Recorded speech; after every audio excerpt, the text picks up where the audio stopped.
So for a little bit of context for you guys out there in Twitch land, this is a ground level introduction to visual effects, right? So this portion of the workshop that we're hosting for the BFI, the British Film Institute, deals with getting yourself set up to create CG assets that you can composite into a live action scene, and how computer graphics can enhance sort of the filmmaking process, right? So I just dove in here to sort of set a few things up, and I thought I'd run through this quickly with you guys, right?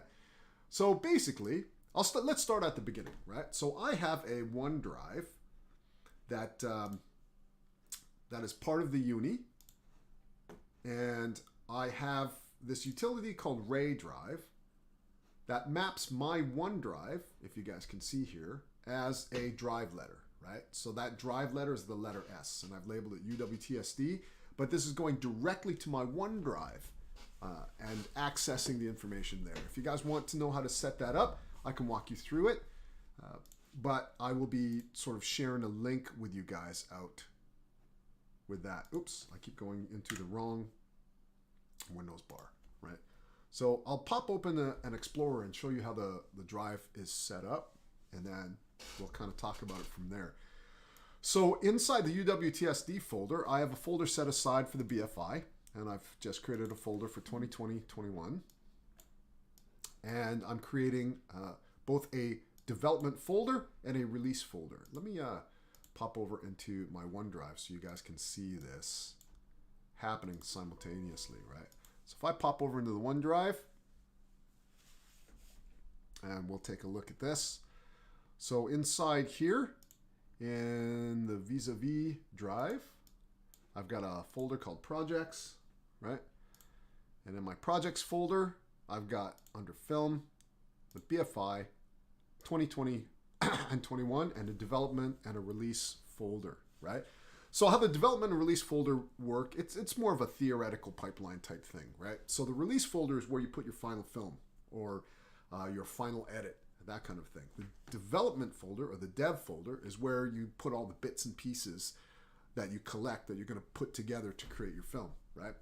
So inside the dev folder, I've created a folder for content. There are a few different sort of categories that I would create in the development folder. Content is for your digital artists that work with computer graphics and 3D.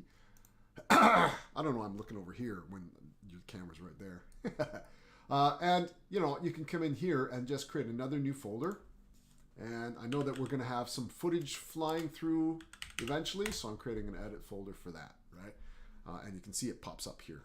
The utility that I'm using to connect my drives up is called Ray Drive, and it's free to download, right? And once you download it and install it, what ends up happening is you get this Ray Drive utility. When you launch that utility, it gives you a list of the cloud drives that you have, and you can add cloud drives and then choose what drive letter you want to map it to. And you can see you can do Dropbox, Google Drive, OneDrive, all kinds of different cloud resources. You can map those onto your drive. It's an excellent utility, and I love it, right? So I recommend that you guys that have cloud drives set yourselves up this way. It makes it a lot easier. It's from my loose understanding, and I'm not a network IT guy or a network architecture guy, but it's using WebDAV technology to allow us to access the cloud drive and then, you know, mount it on as a drive letter inside our PC. So that's really cool, right? So I can now close down the web interface. I don't have to deal with that anymore. I'm just inside here working as if I'm working in any of my folders inside my project. I'm gonna minimize that. I'll need that a little bit later. So inside here in the content folder, I've grabbed a couple of free assets. So we're gonna be taking a look at these assets and seeing what we can do with them, right? And we'll do that when I set up inside of Houdini. Now I'll likely save this out as something else, right? So in the content folder, I'm going to I generally create 3 categories: characters, environments, and props. In this case, I'm just gonna create the prop folder, and I'll move the assets in there because these assets are specific to the prop folder, right? So we got our TVs ready and waiting to go, right? So inside here, I'll actually, well, we've only got the one prop, right? but I'll show you what I generally tend to do. So I'll come into the prop folder, and then we'll go prop 01 and TV, right, 01, right?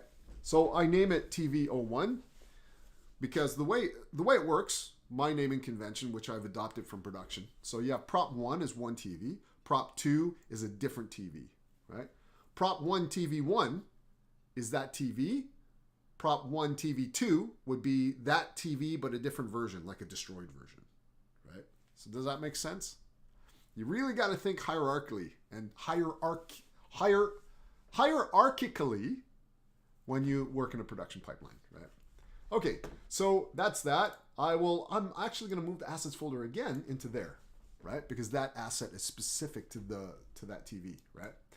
And then here I'm just going to jump ahead and create my Houdini project. So I've got Houdini opened up. So Houdini is one of many 3D asset authoring packages, right? So what does that mean? It means that I can come in here and create computer graphics shapes, right? So here I'm just popping in a sphere. Ooh, there's a little bit of lag. Oh, there we go. So we can create a sphere. We can create all kinds of different 3D objects. This is where we're going to assemble all of our CG digital models and get them ready to sort of composite in with our live action footage. For those of you who don't know what compositing is, it's just layering one image on top of another and blending them together. Kind of like Photoshop, right? Photoshop is actually a compositing program, but it only deals with single frames. Whereas something like After Effects or Nuke, they are compositors that do exactly what Photoshop does, except on a video clip. So that's kind of a good way of thinking about it.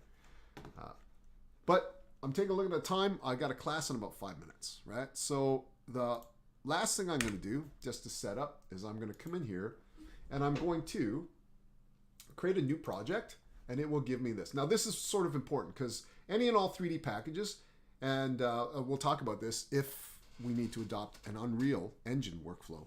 Unreal does the same thing, but every sort of 3D computer graphics software, from Houdini to Maya to 3D Studio Max, even to Blender, they don't work in single files. They work in directory structures, so a series of folders, right? A database, if you want to kind of think of it that way. So I'm telling Houdini where I want it to set up all of my folders that I'm going to need. And I'll explain to you guys later in another stream why there are so many different folders associated with like a TV. You just want to make the TV, so why do I have all these folders? I'll tell you why in another stream, but it does make sense. It has to do with what are called dependencies, right? So the way a 3D object might need other bits and bobs, and it needs to know where to find everything, right? So we generally try to bundle it in one location. So I'm going to pop into my vis-a-vis my projects, into the film folder, into our BFI folder, and into 2020-21, into the development folder, into the content folder that has all my 3D content, into the props. There's my project there, right? I'm going to accept that as the location where I'm going to store my Houdini project. And this one, I'm going to name it again, prop 1, oops, and TV1, right? So I'm going to accept that. Now, what I generally like to do is I like to save off a blank project, right? Just as a placeholder, right? You don't have to do this. You won't see this in tutorials. It's just my own personal thing. I like to do this, right? So the way Houdini works is here are all the folders it created for me. Actually, I'll show that to you by popping into, oops, this is that folder. So I'm going to pop in here. Let's take a look inside here. Check it out. Suddenly I have Houdini projects, right? And in here, I've got all my folders. So it's automatically created those for me, right? And what Houdini likes to do is it likes to save there with all the support folders, right? So again, I'm going to come over here and I'm going to call this prop 1 TV1, right? And that's my Houdini 3D file or a HIP file. So I'm going to save it there. It's cool. I'm ready to go. So I'm going to bring in the television and I'm going to set up my sort of real-time rendering environment. I'll walk you guys through that after my class. So if you guys can hang tight, I will go speak with my class and I will come back to you. So I'm going to move that over to the side. Okay, so that's just a brief. Well, I was setting up for my lectures for the BFI crew. I thought I'd walk you through my process just so you understand how to properly set up a project, at least from the beginning, right? So I will talk to you guys in a bit, and I'll keep you in the loop.